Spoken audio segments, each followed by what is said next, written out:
திரு Pandian sir வந்து நிறைய கருத்தை வச்சிருக்காரு. நீங்க எல்லாரும் குறிக்கிட்டா மக்களுக்கு போக நீங்க நிதானமா பேசுங்க. அரசியல் விவாதமாக நான் மாற்ற விரும்பலை. அரசியல் விவாதமாக நான் ஏன் மாற்ற விரும்பலை அப்படின்னா, சார் சொல்கிறாரு 70 கோடி மக்களுக்கு வந்து மருத்துவ காப்பீடு கொடுத்து 70 கோடி மக்கள் நோய்வாய்ப்பட்டு விட்டார்கள், 80 கோடி மக்களுக்கு அரிசி கொடுக்கறதுனால 80 கோடி மக்கள் வறுமை கோட்டில் வாழ்ந்து விட்டார்கள்ங்கிற மாதிரிலாம் இல்லாஜிக்கலாக பேசிக்கிட்டு இருக்கீங்க. அப்படின்னா நரேந்திர மோடியினுடைய 11 வருஷமாக மிகச் சிறப்பாக நடக்கின்ற மக்கள் நல திட்டங்கள் மூலம் பயனடைந்த கோடானு கோடி மக்கள் மீண்டும் மீண்டும் நரேந்திர மோடியை பாரதிய ஜனதா கட்சியை தான் வெற்றி பெற செய்கிறார்கள். அதனால தான் காங்கிரஸ் கட்சி போராட்டங்கள்லாம் தோத்துக்கிட்டே போறது. அதனால இதை பத்தி நம்ம பேச அவசியமே இல்லை. ஒரு அரசியல்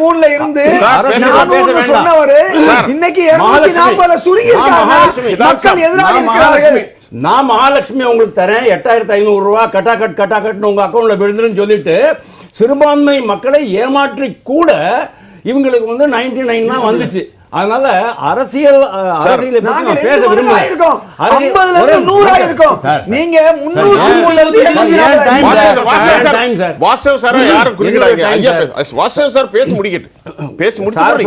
சார் சொன்னாரு 325 3.25 ட்ரில்லியன் கிடையாது, 2.78 ட்ரில்லியன் தான் அப்படின்னு சொன்னாரு. அது உண்மைதான், ஒத்துக்கிறேன். அது காரணம் வந்து ஒன்று கொரோனா சார் சொன்ன மாதிரி. ரெண்டாவது என்ன அப்படின்னு சொன்னா, 2011 2014 வரைக்கும் இந்த நாடு அந்த பாலிசி பேரலிசிஸ் ஊழல் குற்றச்சாட்டுகள்னால எவ்வளவு பின்னால் போயிட்டுருச்சு சொன்னால், அது மட்டும் இல்லாமல் இருந்தது. மன்மோகன் சிங் ஆட்சி காலத்தில் பி சிதம்பரம்னுடைய அந்த தலைமையில் ஃபைனான்ஸ் மினிஸ்ட்ரி இருந்தபோது இந்த பின்னடைவு மட்டும் இல்லாமல் இருந்தது, கொரோனா மட்டும் இல்லாமல் இருந்ததுன்னு சொன்னால், இன்னைக்கு 2025 நாம் வந்து அவங்களுடைய டார்கெட்டே அதுவாக தான் இருந்தது. இன்னைக்கு 3வது மிகப்பெரிய பொருளாதாரமாக மாறி இருக்கும். நீங்க வந்து அதை எப்படி நீங்க திருச்சி பேசுறீங்க? உங்களுக்கு உண்மை தெரியல. ஒரு நிமிஷம், உண்மை தெரியல. உங்களுக்கு தெரியல. உங்க பத்திரிகையில வந்திருக்கு 25 லட்சம் கோடி தள்ளுபடி உங்க பத்திரிகையில வந்திருக்கு சார். அது ஒரு book adjustment sir. It is just a book adjustment. தள்ளுபடி இல்ல, தள்ளுபடி சார். நீங்க சொல்றீங்கல்ல, நீரவ் மோடி என்ன சார் சொன்னாரு, விஜய் மல்லையா என்ன சார் சொன்னாரு, எங்களுடைய டிஃபால்ட் அமௌண்ட்டுக்கு மேல 150% அப்படின்றாரு அவரு. எல்லா அமௌண்ட்டும் வசூலிக்க தான் படுகின்றன. 2,78,000 கோடி ரூபாய் அவங்க வந்து வசூலிக்க. இந்தியாவில் இருக்கக்கூடிய Times of India, Deccan Herald போன்ற மூத்த எல்லா இந்தியன் எக்ஸ்பிரஸ் எல்லாமே போடுறப்ப எல்லாம் பொய் செய்தி போடுறாங்களா? ஐயா, நீங்க பொய் செய்தி போடுற எகனாமிக் டைம்ஸ் பொய் செய்தி போடுறாங்க. அக்கவுண்ட்ஸ்ல பேட் டெட்ஸ் ஒன்னு வச்சிருவாங்க. It is only account adjustment. அது சரி சார். இல்ல ஒரு நிமிஷம், விஜய் மல்லையாக்கு 7,000 கோடி கடன் கொடுத்தத 11,440 கோடி வசூல் பண்ணிருக்காங்க. அவன் கேக்குறான் 4,400 கோடி ஏட்டை எஸ்டாப்லிஷ் பண்ணிட்டேன். இது பூஷன் ஸ்டீல் உண்மை. அப்ப இந்த கணக்கெல்லாம் போய் இல்ல சார், புக் அட்ஜஸ்ட்மென்ட் அல்ல. அந்த கணக்கு மிஸ் இன்டர்பிரேஷன். நீங்க பாதி தான் சொல்றீங்க. மிஸ் இன்டர்பிரேஷன் தவறு. மிஸ் இன்டர்பிரேஷன் தமிழ்ல சொல்றீங்க சார். எந்த லோன் டிஃபால்ட்டா இருந்தாலும் பேங்க் அந்த லீகல் மெஷர்ஸ் எடுத்து அந்த வசூலி பண்றதுக்கான ரைட் பேங்க்ஸ்க்கு இருக்குது. சரி, அப்ப அந்த அவங்களுடைய ஃபிக்ஸட் அசெட்ஸ் எல்லாம் மானிட்டைஸ் பண்ணி அந்த வசூலி பண்றாங்க. சரி, இதுதான் நடக்கிறது. சரி, தள்ளுபடிங்கிறது ஜஸ்ட் ஏர்போர்ட் அத்தனையும் கொடுத்தது மோடி அரசு. இன்னைக்கு சோலார் மின்சாரத்தை வாங்கன்னு சொன்னது மோடி அரசு. மூணாவது சொல்றேன், நிலக்கரி பரந்தூர் யார் சார் கொடுத்தது? பரந்தூர் யார் சார் கொடுத்தது? சும்மா இது போய் சார், இது போய். என்ன சொன்னாரு, அடானி மாதிரி பெரிய பெரிய தொழிலதிபர்கள்லாம் இவங்கெல்லாம் வளர்த்து விடுறாங்க. இந்த மாதிரி தொழிலதிபர்கள் இல்லை அப்படின்னு சொன்னால் நாம் என்ன பண்ண முடியும்? நீங்கள் இமேஜின் பண்ணி பாருங்க. இன்னைக்கு அம்பானி வந்து இவ்வளவு பெரிய தொழிலதிபர் அதிபராக மாறுனதுக்கு காரணமே இந்திரா காந்தியும் ராஜீவ் காந்தி காலத்தையும் அவங்களுக்கு வந்து ஸ்பெஷல் சலுகைகள் கொடுத்தது தான் காரணம். உங்கள் யாருக்குமே தெரியாத ஒரு உண்மையை நான் இன்னைக்கு சொல்கிறேன். சொல்லுங்கள் சார். ஒரு பருத்தி காட்டன் சாரி, இன்னைக்கு நம்ம நாட்டில் விளையிற காட்டன் சாரி இன்னைக்கு 3000 ரூபா. பியூர் காட்டன் சாரி 3000 ரூபா நம்ம கொடுத்து வாங்க வேண்டியிருக்கு. இந்த ஷர்ட் 3000 ரூபா கொடுத்து வாங்க வேண்டியிருக்கு. இதுக்கு காரணமே இந்திரா காந்தியினுடைய அந்த தவறான பொருளாதார கொள்கை. அதையே ராஜீவ் காந்தி தொடர்ந்து பேசிக்கிட்டு இருந்தாரு. அன்னைக்கு மட்டும் இன்னும் பாலிஸ்டர் ஃபிலமெண்ட் யானுக்கு வந்து அவங்க விசேஷமான தள்ளுபடி கொடுத்து அந்த தொழிலை வளர்க்கறதுக்கு உதவி இருக்குல்ல அப்படின்னு சொன்னால் இன்னைக்கு நம்ம நாட்டில் இயற்கையாக விளையக்கூடிய இந்த பருத்தி ரொம்ப பிரமாதமாக வளைஞ்சிருக்கும்.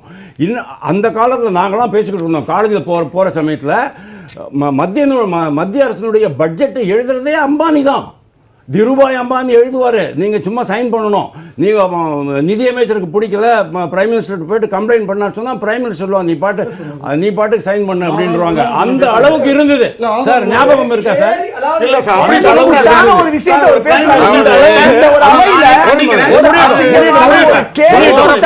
விஷயத்தை திருவாணி அம்பானி போய் திருவாணி அம்பானி மத்திய பட்ஜெட் எழுதுறாரு. ஒரு விஷயம் பிரணாப் முகர்ஜி யாரு, மன்மோகன் சிங் யாரு பட்ஜெட் எழுதுறவங்க? அம்பானி. அம்பானியை வளர்த்தது அவங்க, அடானியை வளர்த்தது காங்கிரஸ்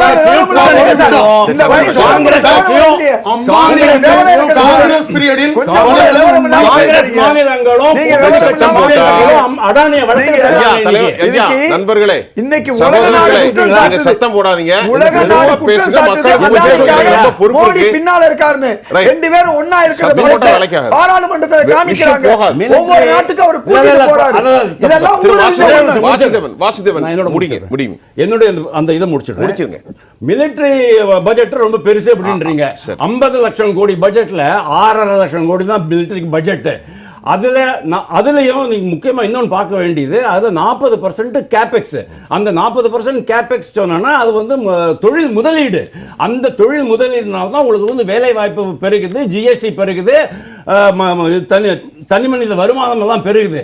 அதுலயே 2017க்கு முன்னால நம்ம நாடுல இதே காங்கிரஸ் கட்சியில இதே ஏகே ஆண்டனி வந்து டிஃபென்ஸ் மினிஸ்டரா இருக்கும்போது புல்லட் ப்ரூஃப் ஜாக்கெட் கூட கொடுக்கிறதுக்கு வழி இல்ல, பணம் இல்ல.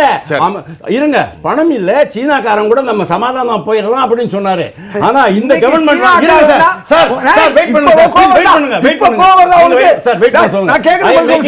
நீங்க சீனாவுல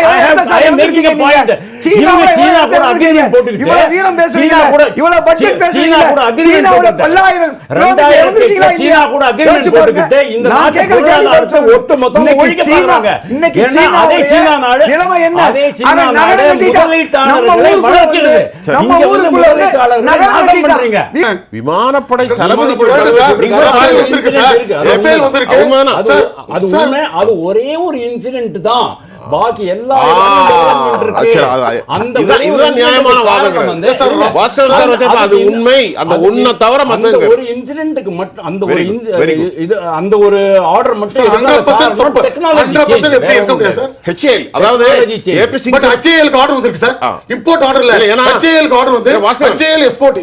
HAL வந்து ஹிந்துஸ்தான் ஏரோநாட்டிக் லிமிடெட் வந்து செய்து 6வது தலைமுறை விமானத்தை சர்வதேசத்தில் முதலாக சீனா கண்டுபிடித்து விட்டது. நாம் இந்த தேஜஸ்வி இதை வந்து இன்னும் செய்யல. அதுதான் சார் அதை அப்படியே நிறுத்தி வச்சிருக்காங்க. பாக்கி எல்லாத்துலயுமே லேட்டஸ்ட் டெக்னாலஜி கொண்டு வந்தாச்சு. இன்னைக்கு 36,500 கோடி ரூபாய் எக்ஸ்போர்ட் நம்ம பண்ணிக்கிட்டு இருக்கோம். அவங்களுக்கு வந்து 2030 1 லட்சம் கோடி ரூபாய்க்கு எக்ஸ்போர்ட் டார்கெட் வச்சிருக்காங்க இந்த 4 வருஷத்துல. அதனால தான் இதில் இன்வெஸ்ட்மெண்ட் பண்ணி தான் ஆகணும் அப்படிங்கிற ஒரு நிலைமை. ரெண்டாவது, இந்த பட்ஜெட்டில் என்ன சவால்கள் அப்படிங்கிறத நான் சொல்கிறேன். இந்த பட்ஜெட் வந்து நரேந்திர மோடியினுடைய 2047 விக்சித் பாரத், அதாவது உலகத்திலேயே வல்லரசு நாடாக மாறக்கூடிய அந்த தருணத்தை நோக்கி போகிற இந்த லாஸ்ட் 10 இயர்ஸாக உழைப்பு, கன்சாலிடேட்டட் எக்கானமி, இது அப்படியே அடுத்த லெவலுக்கு எடுத்துகிட்டு போகிறாரு. இப்போ ரன்வேல இருக்கும், இனிமேல் டேக் ஆஃப் தான் பண்ணணும், அந்த லெவலில் இருக்கிறோம். இப்போ இதில் என்ன சேலஞ்ச் அப்படின்னு சொன்னால் எனக்கு தெரிஞ்ச மாதிரி 2 சேலஞ்சஸ் இருக்குது. ஒன்று, ஜிஎஸ்டி கலெக்ஷன்ஸ் வந்து 2017 2024 வரைக்கும் தொடர்ச்சியாக கண்டினியூஸாக மேலே போயிட்டு இருக்கு. முதல்ல 75,000 கோடி ரூபா இருந்தது, இன்னைக்கு வந்து 1,98,000 கோடி ரூபா வரைக்கும் வந்தாச்சு. அதாவது 22 லட்சம் கோடி ரூபா ஜிஎஸ்டி, 20 லட்சம் கோடி ரூபா டைரக்ட் டாக்ஸஸ். இப்போ ப்ராப்ளம் என்னன்னு கேட்டால், இதுக்கு மேலேயும் நீங்கள் அதை இன்க்ரீஸ் பண்ண முடியாது. இது எப்போ இன்க்ரீஸ் ஆகணும் அப்படின்னா, தனி மனித வருமானம் இன்க்ரீஸ் ஆகணும். ஜிடிபி இப்போ இருக்கிற 6.4% ப்ரெடிக்ட் பண்ணிருக்கோம். அதையும் விட ஜாஸ்தி தனி மனித வருமானம் இன்க்ரீஸ் ஆகுது because it's due to policy of the government. அரசாங்கத்தினுடைய பாலிசியில தானே கவர்மெண்ட் தனி மனிதனுடைய வாழ்க்கை வரும். அதைத்தான் நான் எக்ஸ்பெக்ட் பண்றேன். அதுதான் கேட்கிறேன். நீங்க சொன்னீங்கல்ல தனி மனிதனுடைய இன்கம் கூடனா கவர்மெண்ட் பாலிசி தானே இந்தியாவுடைய ஒவ்வொருத்தனுடைய தனி மனித பாலிசி கொண்டு வரும். அப்ப அதுல ஏதோ தொய்வு இருக்கிறதா? இல்ல அப்போ இவ்வளவு நாளா எப்படி வளர்ந்தது? இப்போ இவ்வளவு நாளா தனி மனித வருமானம் வளர்ந்து நான் என்ன சொல்றேன் சார் 4 டைம்ஸ் 2014 ல இருந்து 2024 வரைக்கும் 4 டைம்ஸ் இன்கம் டாக்ஸ் வளர்ந்திருக்கு. கார்ப்பரேட் டாக்ஸ் 4.9 ல இருந்து இப்போ 10 வளர்ந்திருக்கு. அப்போ அதாவது 4 டைம்ஸ் கார்ப்பரேட் டாக்ஸ் மட்டுமே வளர்ந்திருக்கு அப்படின்னா பொருளாதாரம் வளரலையா? நரேந்திர மோடியுடைய பொருளாதார கொள்கை வெற்றி அடையலையா? நீங்க சொல்லுங்க. அதே மாதிரி தான் ஜிஎஸ்டியும். பேசி நேரம் முடிஞ்சதுல ரொம்ப நேரம் பேசல. 3 முறை உங்களுக்கு நான் வாய்ப்பு கொடுத்துட்டேன். ஜஸ்ட் 10 செகண்ட்ஸ் முடிச்சிடுறேன் சார். அதனால இதுக்கு மேலயும் வளரணும்னு சொன்னா நம்ம ஜிடிபி அதிகமாகணும், தனி மனித வருமானம் அதிகமாகணும். ஒன்னு.